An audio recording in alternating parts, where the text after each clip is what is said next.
The latest inflation data has just dropped in Australia and it makes for interesting viewing, and that's why I'm making this video, because there's a big relationship between inflation and interest rates. And we know interest rates have a big factor when it comes to the Australian economy and housing prices. So if you're interested in what my thoughts are, then definitely keep watching.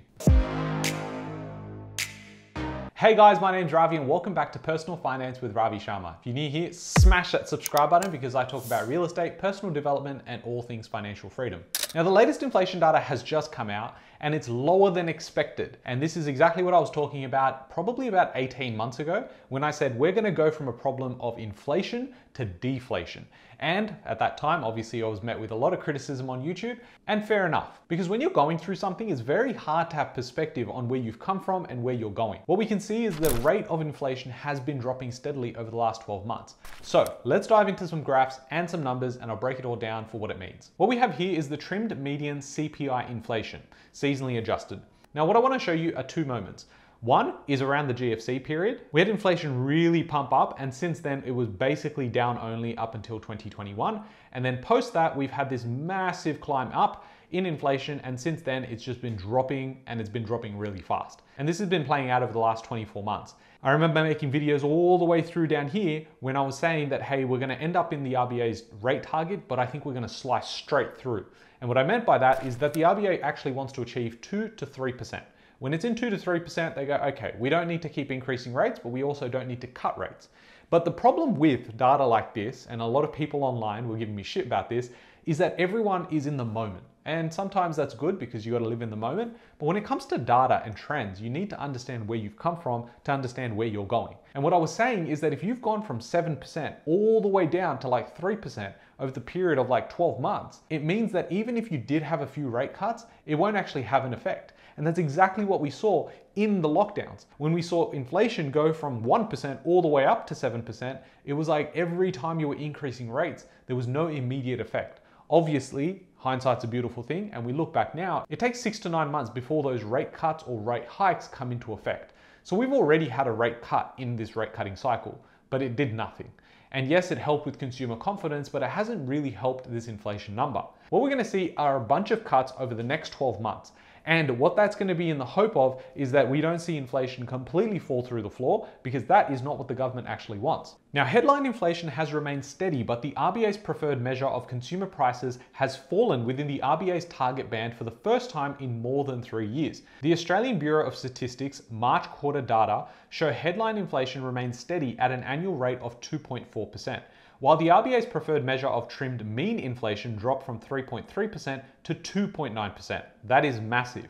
Economists surveyed generally expected headline inflation to ease to 2.3% for the 12 months to March, with trimmed mean figure falling to 2.8%, within the Reserve Bank's 2 to 3% range.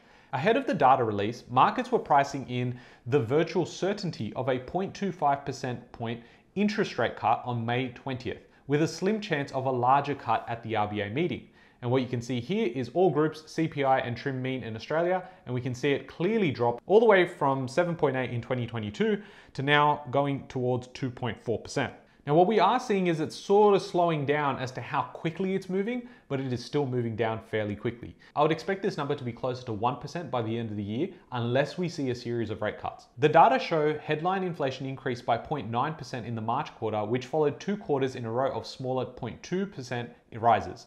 That explains why the annual rate of headline inflation remained at 2.4% in March quarter. If inflation had a little weaker in the March quarter, the annual rate would have declined a little. Overall, the big picture is that inflation is evolving broadly in line with the RBA's expectations. If trimmed mean CPI keeps rising at the pace we've seen over the last couple of quarters, it should fall to 2.7% by mid-year, in line with the bank's February projections. Now let's take a look at what the RBA rate tracker is saying. And we've looked at this before on the channel as well, and this is decreased to 3.6%. Now currently we're at 4.1%, so this is saying what is the likelihood of a 0.5 decrease rather than a 0.25 decrease. And the only reason this number would come up as 3.6 rather than 3.85 is because there is almost a certainty, being 100%, that we're going to have a rate cut of 25 basis points in May. So we're now looking at how likely is it for a double rate cut, which would be 0.5. And it seems like that is slowing down. We did peak a couple of weeks ago at around sort of 80, 90%. Now it's dropped down to a 56%.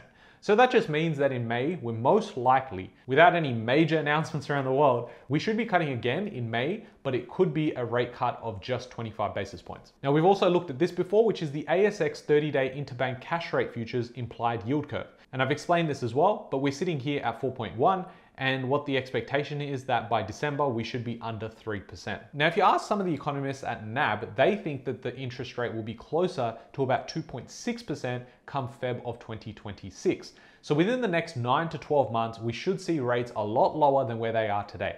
And what this means is that we should see significant increases in borrowing capacity. And usually that just means we see higher prices across markets in Australia. Now, I made a detailed video about this. You should definitely go check out this one where I talk about rate cuts and a potential property super cycle as well. Now, what we do know is that the inflation number may not be telling the full truth. And so something I like to look at is something called Trueflation. It's a website that I'm going to show you in a second, but I want to show you what the difference is with what gets documented around the world and then what's actually probably happening. And a classic case here is for the United States. They've just said in March, it's 2.4% as their inflation rate. But if you were to go to Trueflation, it's suggesting that the US inflation rate is closer to about 1.35%. Now, we're already seeing parts of the economy actually slow down. And what that will translate to is a GDP fall off, which means we're not having enough GDP growth. And that's the number that defines whether Australia goes into a recession or not. Now, thankfully, we've had interest rates quite high and we had all those increases. It's almost like the RBA was banking those in for a time like now, where inflation is no longer a problem, and then we can go in with rate cut after rate cut to then hopefully have that safe, soft landing. And that's what I've spoken about on this channel. And if you're interested in more content like this and keeping up to date with everything, smash that subscribe button. We're trying to get this community to 100,000 and we can get there with your support. So if you have enjoyed this video, smash that like button, subscribe if you haven't already. And if you need help with anything in terms of property execution, when it comes to strategy and finding the right properties, I run one of Australia's fastest growing buyers agencies. So you can go ahead, book in a free call. I'll leave a link in the description box below. I'll catch you guys in the next one. Thanks, guys.